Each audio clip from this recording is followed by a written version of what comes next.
नमस्कार दोस्तों, स्वागत है आपका न्यू उत्कर्ष IAS चैनल में। आज मैं आपके सामने मैथ में जो नंबर सिस्टम में पढ़ा रहा था आप लोगों को, उससे संबंधित कुछ नए कॉन्सेप्ट और उसके साथ ही मैं नए सवाल के साथ आपके पास आया हूं। आप लोग अच्छे से जो मैं समझाऊंगा उसको समझने का प्रयास करिएगा और जो सवाल बताऊंगा मैं उसके अंदर जो मैं कॉन्सेप्ट बता रहा हूँ उसको भी समझने का प्रयास करिएगा। बड़े आराम से बताऊंगा, कुछ क्वेश्चन बताऊंगा, लेकिन कुछ क्वेश्चन होंगे उससे ही आपको कई चीज़ें क्लियर हो जाएंगी, आपको बिल्कुल क्रिस्टल क्लियर हो जाएंगी। तो शुरुआत में आप लोग को बता दे रहा हूँ, पूरा वीडियो देखिएगा, एक एक सवाल इंपॉर्टेंट है क्योंकि उस सवाल से आपका इतना भयंकर कॉन्सेप्ट क्लियर होगा कि आप सोचेंगे हाँ सचमुच कितनी अच्छी चीज़ उन्होंने बताई है हमको।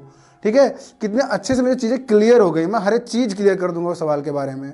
तो अच्छे से देखिएगा, पूरा वीडियो देखिएगा। आपको चीज़ें नहीं समझ में आएंगी तो आप बताइए कि हाँ सर मुझे समझ में नहीं आई, पहले आप ऐसा कह ही नहीं पाएंगे जब मैं बता रहा हूँ इसको।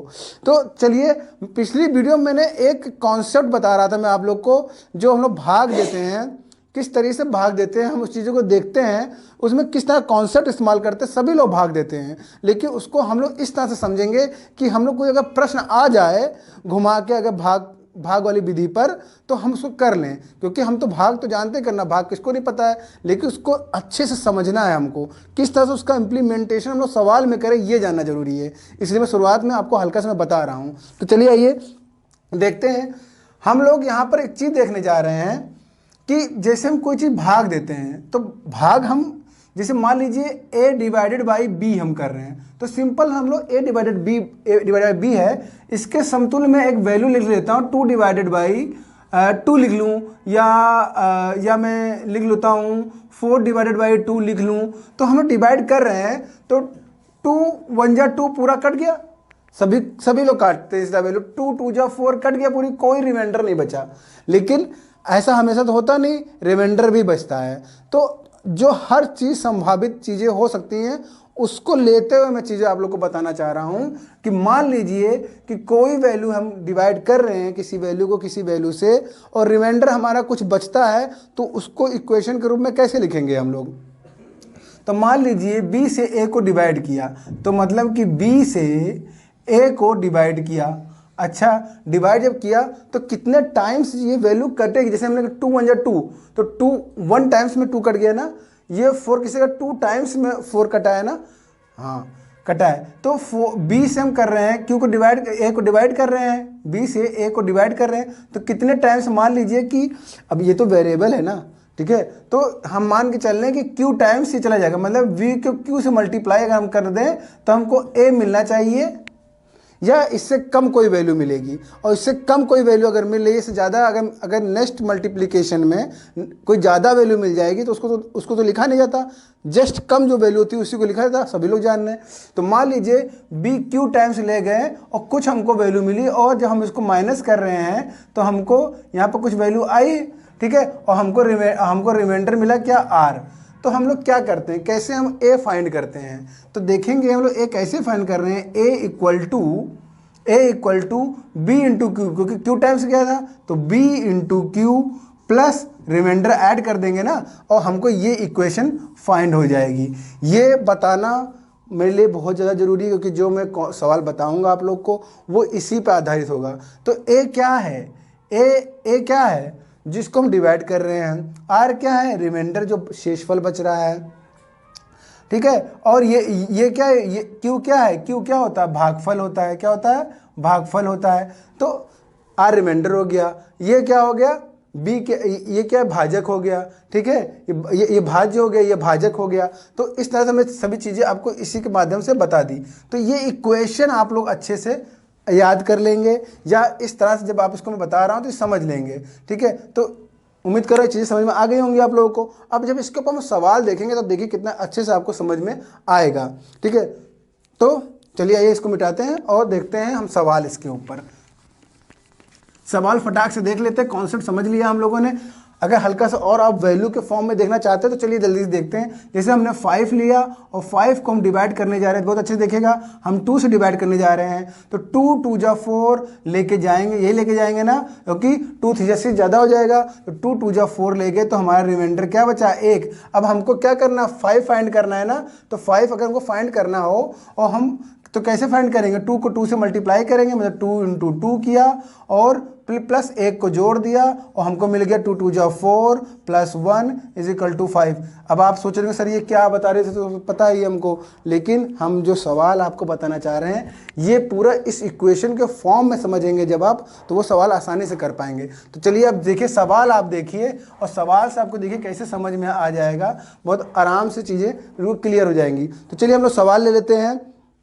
सवाल हम लोग लेने जा रहे हैं, बहुत ही इंपॉर्टेंट हम लोग सवाल लेने जा रहे हैं। चलिए आइए देखते हैं। क्वेश्चन देखिए आप लोग, क्वेश्चन आप लोग उसको नोट भी कर लेंगे, ठीक है। तो चलिए देखिए क्वेश्चन क्या है हमारे सामने।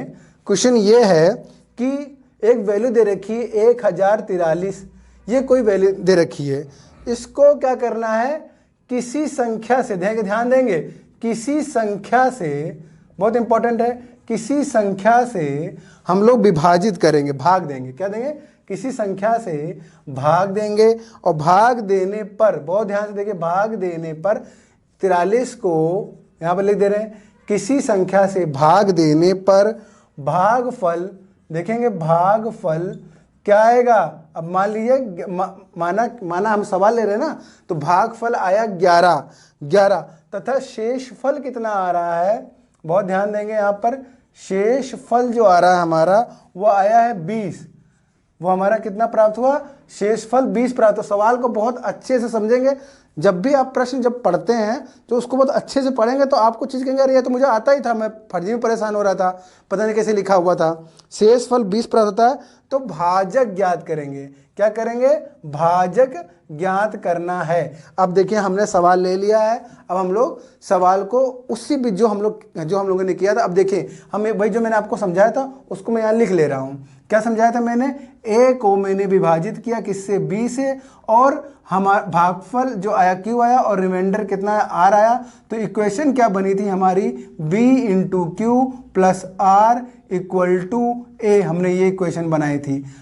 अब आइए इसी को इम्प्लीमेंट करके क्या देखें, यहाँ पर 1043 को किसी संख्या से भाग देने पर, मतलब ये देखिए ध्यान से देखिए, ये ए की जगह पे 1043 है, देखिए 1043 को किसी संख्या से भाग देने पर, ठीक है, किसी संख्या से भाग दिया तो नहीं पता हमको, मान लिया x से हमने भाग दे दिया, भागफल कितना आया 11 आया, देखिए भागफल क्या आया 11 आया, तो क्यू की जगह पे 11 आ गया, और शेषफल 20 आया है, तो यहाँ पर शेषफल क्या है 20 आया है, ठीक है। तो हम लोगों ने इस वैल्यू को फाइंड करना, तो क्या करने के लिए मैंने बताया आपको, देखिए यहाँ पर 11 को x से मल्टीप्लाई किया, 11x हो गया, इक्वल टू, अब देखिए इक्वल टू क्यों, 11 को x से मल्टीप्लाई किया प्लस हमने 20 जोड़ दिया, ठीक है, 20 यहाँ जोड़ने के बाद, अब ध्यान देंगे यहाँ पर 20 जब हमने जोड़ दिया इसमें, तो हमें क्या फाइंड होना चाहिए, 1043। अच्छा हमने क्या किया, भाजक, ये भाजक होता है ना, ये भाज्य होता है, ये भाजक होता है, ये भाज्य होता है, ठीक है। तो हमें क्या मिलना है, भाजक, हमको x फाइंड करना है ना, तो बस सिंपल, अब देखिए क्वेश्चन वही बनेगी नहीं, b इंटू क्यू और प्लस आर, देखिए b into Q plus R is equal to A, मतलब बीच में ये वैल्यू, अब क्या है, कैलकुलेशन है, सिर्फ आपको करना है, ये 20 उधर लेके जाएंगे, तो 1043 माइनस 20 किया और हमको मिला 3, 4 में से 2 जाएगा, 201 मिल गया। अब x से 1023 को हम लोग 11 से डिवाइड करेंगे, तो ये क्या जाएगा, 9 टाइम्स जाएगा, और 9 टाइम्स जाने के बाद देखेंगे 3 बच गया, यहाँ पर 3 आपका रिमाइंडर, मतलब वो आया, रिमाइंडर आया है, तो रिमाइंडर 33 हुआ, तो 3 टाइम्स और ले गए, तो 93, मतलब x की वैल्यू हो गई 93, मतलब कि यहाँ पर मैंने किससे डिवाइड किया, तब ऐसी कंडीशन मेरी 93 से इसको डिवाइड किया था।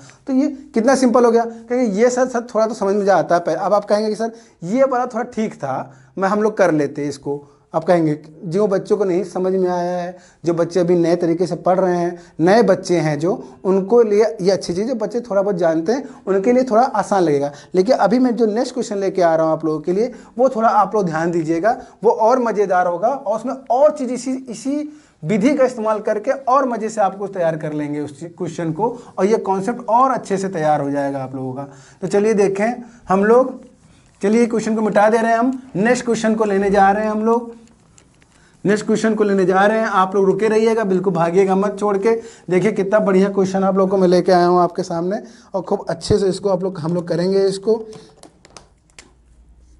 चलिए आइए देखते हैं नेक्स्ट क्वेश्चन। बहुत ही अच्छा क्वेश्चन है, हम लोग लेके आ रहे हैं। देखिए आइए देखिए क्वेश्चन क्या है। किसी संख्या को, बहुत ध्यान से मैं लिख रहा हूँ इसलिए आराम से आप लोग ये मत सोचिए कि सर लिखने में टाइम यहाँ पर खराब कर रहे हैं, जल्दी से क्वेश्चन बता देते तो अच्छा रहता।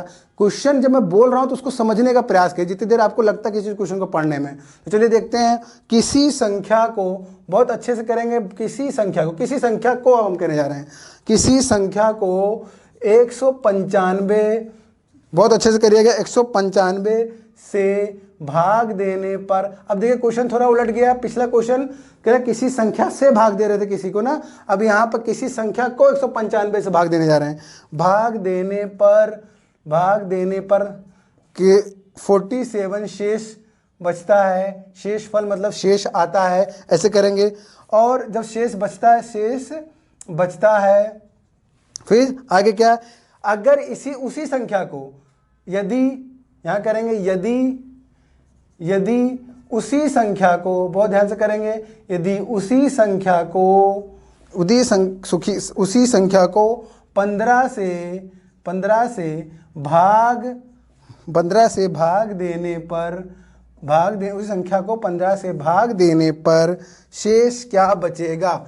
शेष क्या बचेगा मतलब कि शेष फल क्या होगा। बहुत, अब देखिए कितना मजेदार प्रश्न है। आप देखिए अब आपको लगेगा हाँ सर अब की अच्छा लगा प्रश्न आपका, और अच्छा है, थोड़ा टफ लेवल पे हम लोग हैं। किसी संख्या को 195 से भाग देने पर, अब आइए मेथड लगाते हैं। बी से ए को डिवाइड किया, क्यू आया, रिमाइंडर आर आ गया। ठीक है, फॉलो करते हैं इस रूल को। ठीक है, किसी संख्या को 195 से भाग देने पर, तो किसी संख्या को माना x को हम लोग भाग दे रहे हैं 195 से भाग देने पर शेष 47 आ रहा है, शेष 47 बचता है। बहुत ध्यान से करेंगे इसको। 47 से बचता, यदि उसी संख्या को, मतलब कि इसी संख्या को, मतलब x को ही, मतलब 15 से भाग देने पर क्या बचेगा। तो अब देखेंगे आपको यहाँ पर भागफल की बात नहीं की गई है, भागफल की जो हम लोग क्यों मानते हैं उसकी बात नहीं की गई है। यहाँ पर हमको सिर्फ 3 चीज़ों के बारे में कुछ आइडिया लग पा रहा है, लेकिन हमको बताना कि हमको ये भी नहीं बताना है, हमको x की वैल्यू भी नहीं फाइंड करनी है। यहाँ पर हमको एक नई कंडीशन दी गई है कि यदि उसी संख्या को, मतलब x को ही हम अगर 15 से विभाजित कर दें तो शेषफल क्या बचेगा। इसके लिए 2 ट्रिक है, एक मैं आपको ट्रिक बताऊंगा और एक कॉन्सेप्ट के साथ हम लोग आगे बढ़ेंगे। तो चलिए देखते हैं कैसे करेंगे इसको। तो हम लोग क्या करते थे, बहुत अच्छे समझेंगे। यहाँ पर हमने मान लिया कि जो भागफल है वो क्यू आया होगा, भागफल क्या आया है, क्यू आया होगा। तो चलिए क्यू को ही लेकर यहाँ पर करते हैं 195 इंटू, बहुत अच्छे समझिएगा, 195 इंटू क्यू प्लस 47। देखिए यही तो बनेगा, 195 into Q plus 47 equal to हमें क्या मिलेगा, x। यही तो मिला। अच्छा, ये तो किससे भाग दिया था, 195 से। अब कह रहे हैं कि इसको 15 से भाग देने पर क्या शेषफल बचेगा। तो चलिए किसको 15 से भाग देने की बात करें, x को ना। तो चलिए x को 15 से भाग, जब x को 15 से भाग दे रहे हैं तो इस पूरी की पूरी वैल्यू को भी तो 15 से भाग देंगे। मतलब x की वैल्यू ही तो ये पूरी की पूरी चीज़ क्या है, x की ये पूरा क्यों हमको पता होता तो x की वैल्यू हम फाइंड ना कर लेते। ठीक है, तो हमने क्या किया, इस x की जो वैल्यू है, x को जो है 15 से विभाजित कर दिया। अब शेषफल क्या बचेगा, जब 195 को क्यू से एक्स को भाग दिया था तब हमारा 47 आया था शेषफल। अब क्या करें, 15 से भाग दे दिया जाए तब क्या स्थिति होगी। तो चलिए आइए देखते हैं क्या स्थिति बनती है। तब ये तो हो गया, अब इसी की वैल्यू हमको मतलब इसकी वैल्यू नहीं फाइंड करनी, शेषफल देखना है क्या बचता है। तो चलिए बहुत सिंपल है, 15 से अगर हम डिवाइड करते हैं तो देखेंगे 15 एकम 15, कितना बचा, 4 बचा ना। तो 15 तिया 45, ये तो पूरा चला गया ना, ये तो पूरी वैल्यू चले, मतलब ये पूरी वैल्यू करके तो यहाँ शेषफल कुछ बचना नहीं है। अब आते हैं 47 में डिवाइड करते हैं, 15 तिया 45, अब 15 चौका 60 हो जाएगा। 15 तिया 45 हम कर रहे हैं तो देखते रहे ये 45 जा रहा है, लेकिन 47 का 2 हमारा क्या बच रहा है, शेषफल आ रहा है। तो इस पूरी वैल्यू को जो ये पूरी वैल्यू ही तो थी, ये पूरी वैल्यू क्या थी, x थी, जिसको हम 15 से डिवाइड किए। बहुत ध्यान समझिएगा, ये पूरी वैल्यू ही तो थी x, लेकिन जब हम 15 से डिवाइड किए तो शेषफल क्या मिला, ये तो पूरी वैल्यू मल्टीपल में है ना, यहाँ तो कोई शेषफल मिलेगा नहीं। और ये तो यहाँ पर 2 शेषफल आ गया ना, तो देखिए तो शेषफल क्या मिलेगा, 2 मिलेगा। क्या मिलेगा, शेषफल 2 मिलेगा। ठीक है, तो ये आपका आंसर हो गया।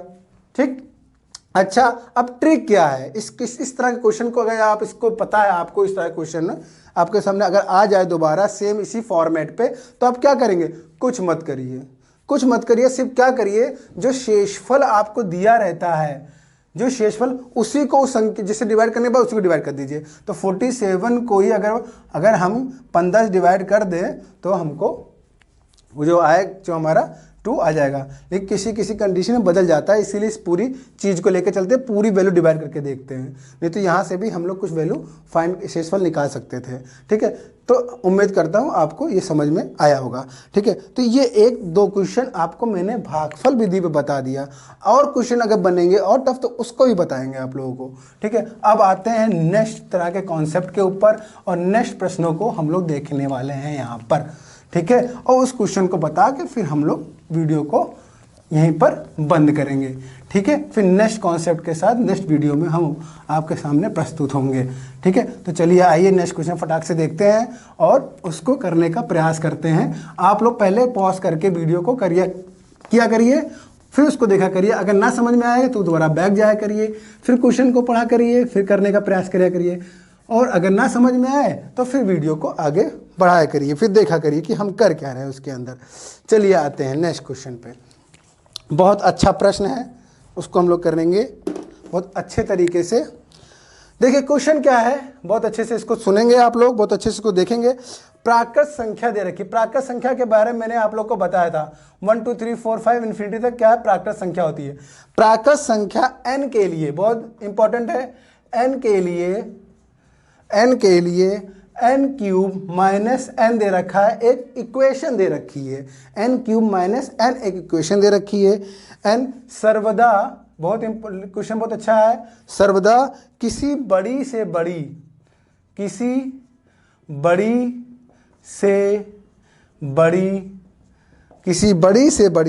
संख्या से, सॉरी किसी नहीं होगा, किस बड़ी से बड़ी संख्या से विभाजित होगा या विभक्त होगा, मतलब किससे भाग चला जाए, किस बड़ी ऑप्शन है आपके सामने 3, 4, 12, 18, ये आपके सामने 4 ऑप्शन मैंने आपको दिए हैं। अब आइए चलिए इसको समझते हैं जल्दी से। क्वेश्चन है प्राकृत संख्या n के लिए प्राकृत संख्या n, तो प्राकृत संख्या हमको पता, आप समझिए इसको, जल्दीबाजी मत करिए। प्राकृत संख्या तुरंत प्राकृत संख्या दिमाग में आते क्या आएगा, 1 2 3 4 5 6 7 8 9 इन्फिनिटी तक। n के लिए n क्यूब माइनस n सर्वदा किस बड़ी संख्या से विभक्त होगा, इसमें कौन सी बड़ी संख्या जिसे डिवाइड हो जाएगा।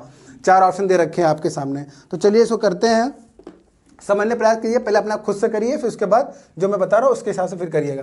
तो चलिए ये इसको उतारते हैं, तो n क्यूब माइनस n हमने लिख दिया यहाँ पर। ठीक है, इसको सीधी सिंपल सी बात है, प्राकृत संख्या तो n इज इक्वल टू 1 रख के देखे हम लोग। जब n इज इक्वल टू 1 रख के देखा तो 1 का cube minus 1 is equal to 0। ठीक है, तो क्या किसी से डिवाइड हो रहा है, यहाँ पर तो कुछ हुआ ही नहीं। अब n इज इक्वल टू 2 रख के देखते हैं, तो जब 2 रखेंगे यहाँ पर तो देखेंगे कि 2 का क्यूब कर रहे हैं हम लोग और माइनस 2 कर रहे हैं, तो 2 का क्यूब मतलब 8, 8 माइनस 2 इज इक्वल टू 6। तो क्या यहाँ पर 6 है, देखिए यहाँ पर 2 का क्यूब किया माइनस 2 किया 6, यहाँ पर कोई संख्या है जिससे डिवाइड हो रही, बड़ी से बड़ी संख्या आप लोग को यहाँ बताना, बहुत अच्छे से ध्यान देंगे। यहाँ पर बड़ी से बड़ी संख्या हम यहाँ पर लेने वाले हैं। तो n = 2 के लिए देख रहे हैं 6 किससे डिवाइड हो रहा है,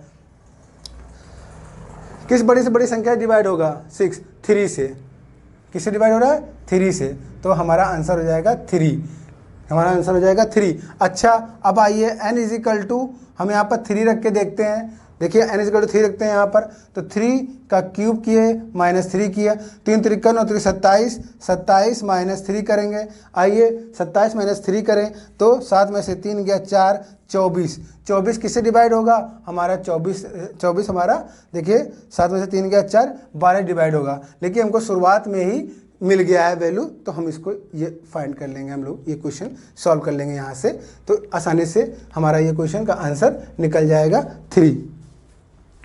ठीक है, तो ये हो गया हमारा एक क्वेश्चन हमारा हो गया। उम्मीद करता हूँ ये बहुत अच्छी इक्वेशन थी, आप लोग को समझ में आई होगी। ठीक है, चलिए आते हैं नेक्स्ट क्वेश्चन। हम इस क्वेश्चन को उतारे रखते हैं, टाइम लग रहा है मिटाने में भी, और एक नया क्वेश्चन हम लोग देखते हैं जल्दी से। तो एक नया क्वेश्चन हम लोग जब देखेंगे तो चलिए ये देखते हैं।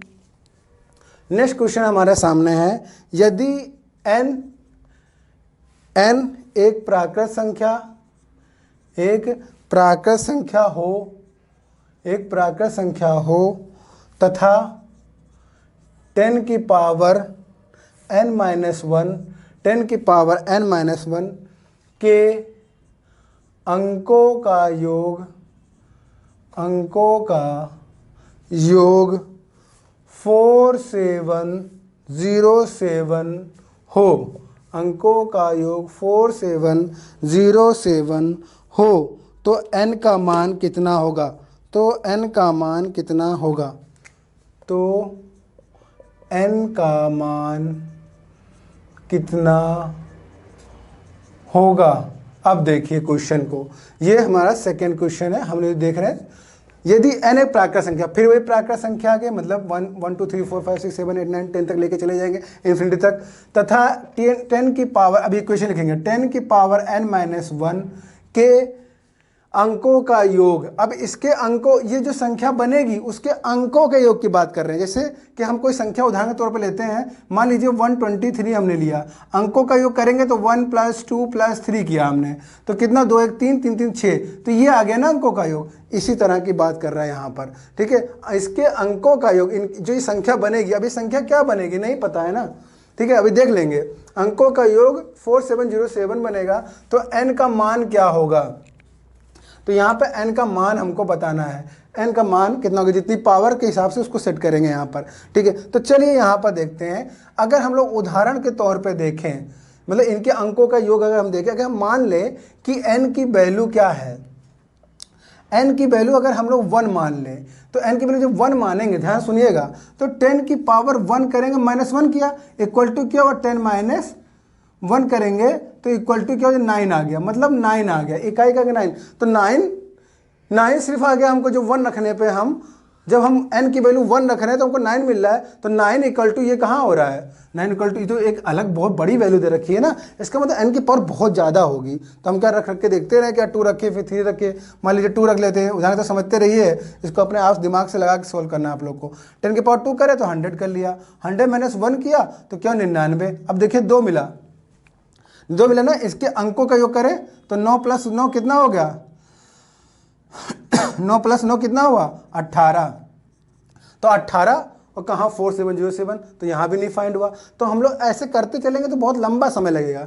तो हम इससे तो इतना समझ ही रहे हैं कि हर बार हम जब रखेंगे यहाँ पर पावर, तो एक बार 9 आया, एक बार 2 9 आएगा, एक बार 3 9 आएगा, एक बार 4 9 आएगा, ऐसे तो आता जाएगा ना। और अंकों का योग कर रहे हैं, मतलब कि हम लोग क्या करेंगे, ध्यान समझिएगा, 9 9 9 आएगा, फिर 9 9 9 4 बार आएगा, फिर 9 9 9 9 5 बार आएगा, ऐसे करते चलेंगे ना। तो हम मान लिए कि 9 जो है कितनी बार आ रहा है, x टाइम आ रहा है, कितनी बार आ रहा है x टाइम। और अगर हम इसको जोड़ेंगे तो ऐसे तो लिखेंगे 9 + 9 + 9 +, यही तो अंकों का योग है, और हमको ये मिल जाए। तो हम क्या कर लें, मान लीजिए कि छोटा सा एग्जांपल ले लें कि मान लीजिए 3 9 में ही मेरा काम पूरा हो जाएगा, तो 3 9 को हम लोग क्या करें, 9 × x ना लिख दें, कोई एक्स टाइम आया है तो कितने टाइम्स आया, 3 टाइम्स मान लिया है, तो 3 से मल्टीप्लाई किया, 9 3 27, तो ये देखिए जोड़ने पर 9 9 9 27 ही तो हुआ। ठीक, तो यही उदाहरण हम लोग मान ले रहे हैं कि जो 9 है वो कितने टाइम्स आ रहा है, वो कितने टाइम्स आ रहा है। जब हम लोग 1 रख रहे हैं तो 9 1 टाइम्स आ रहा है, जब यहाँ 2 रख रहे हैं तो 9 2 टाइम्स आ रहा है, जब यहाँ 3 रखेंगे तो 3 टाइम्स 9 आएगा। तो हमने मान लिया कि x टाइम्स 9 आएगा। कितने टाइम्स आएगा, x टाइम्स 9 आ रहा है। ठीक है, तो चलिए x टाइम्स 9 है तो 9 इंटू एक्स कर लिए हम लोग, क्या कर लिए, 9 इंटू एक्स कर लिए। और 9 इंटू जब x किया तो यही तो एडिशन है, यही तो अंकों का योग है, क्योंकि हमने अभी आपको बता दिया। देखिए आप प्लस प्लस करके देख लीजिए, कोई संख्या हमको मिलेगी ना, तो इसके से हम 1 2 3 4 4 से ना मल्टीप्लाई कर लें इसको जोड़ने के बजाय। तो वही तो हम कर रहे हैं कि हम मान लिए कि हमको नहीं पता कि 4 टाइम्स होगा कि 5 टाइम्स होगा, तो हमको मान लिया कि x टाइम्स होगा, तो x से मल्टीप्लाई किया और हमको क्या मिल गया, 4707, 4707। तो x की वैल्यू वही n की वैल्यू, x की वैल्यू क्या है, n की वैल्यू है, क्योंकि 4 टाइम्स हम लेंगे तभी तो 5 टाइम्स हमारा 9 होगा। जब हम 5 टाइम्स 9 ले रहे हैं तो 5 टाइम्स n भी तो ले रहे हैं यहाँ पर पावर में। ठीक है, तो 4707 डिवाइडेड बाई 9, तो 9 पंचे 45, 2 आ गया यहाँ पर, रिमाइंडर आ गया, 9 दूनी 18, फिर 2 रिमाइंडर आएगा, 9 3 27, मतलब कि x की वैल्यू क्या हो गया, 523 आ गया। तो यही तो n की वैल्यू भी तो हो गई। तो n की पावर 10 की पावर कितना हमारी आएगी, 10 की पावर हमारा 523 हम लोग करेंगे तो हमको ये उसके अंकों को जोड़ देंगे। जब अंकों को जोड़ देंगे तो हमको 4707 मिल जाएगा। तो आंसर क्या हो गया, n = 523 हो जाएगा हमारा आंसर। ठीक है, उम्मीद करता हूँ यह प्रश्न आपको अच्छे से समझ में आ गया होगा। तो हम आपके सामने 4 प्रश्न मैं आपके सामने लेके आया हूँ। ठीक है, और चारों प्रश्न देखिए कितने अलग तरह के प्रश्न हैं। ठीक है ना, और अगर आपके ये चारों प्रश्न फिर से आपको नहीं समझ में आ रहा है तो आप वीडियो को दोबारा रिवाइंड करिए, पीछे जाइए और समझिए मैंने क्या क्या बोला है। आपको अगर ये 4 प्रश्न तैयार हो रहा है, समझ रहे हैं ना, तो 4 प्रश्न के दम पे आपका कई बहुत बड़ा और बहुत ज़्यादा कॉन्सेप्ट तैयार हो रहा है। और जब कॉन्सेप्ट तैयार हो जाता है कोई चीज़ ना, तो कोई भी सवाल कितना भी कठिन आ जाए घुमा के आप तुरंत उसको समझ जाते हैं, इसके पीछे तो ये ट्रिक लगेगी और हम फट से इसको कर लेंगे। तो उम्मीद करता हूँ कि पूरा का पूरा वीडियो आपको अच्छे समझ में आया होगा। इसलिए इस वीडियो को अधिक से अधिक शेयर करिए, अपने दोस्तों को शेयर करिए, हर जगह शेयर करिए, जिससे लोग देखें और जिससे मेरा मनोबल बढ़े और मैं अच्छे से समझाऊँ और अच्छे अच्छे सवाल लेके आऊँ। अभी ये नंबर सिस्टम ख़त्म नहीं हुआ है, और भी अच्छे सवाल लेके आऊँगा। मैं हर एक चीज़ क्लियर करूँगा, हर एक सवाल बताऊंगा, कोई सवाल छोड़ूंगा नहीं। हर सारे सवाल के एक एक जो टाइप्स होगा सब करा दूंगा मैं। अगर आप कहेंगे कि सर दोबारा नहीं समझ में आए, फिर से बता दूँ, फिर से बताऊंगा उसको, लेकिन मैं पूरा अच्छे से कराऊंगा। नंबर सिस्टम या अन्य चैप्टर जो भी मैं कराऊंगा वो भी बहुत अच्छे से ही कराऊंगा। हर एक चीज़ बारीकी से क्या क्या चीज़ कहाँ से आई है वो सब बताऊँगा मैं आप लोगों को। तो उम्मीद करता हूँ पूरा का पूरा वीडियो आपको अच्छे से समझ में आएगा। इस वीडियो को अधिक से अधिक लाइक करें, शेयर करें, सब्सक्राइब करिए। आज के लिए इतना है, फिर मिलते हैं, धन्यवाद।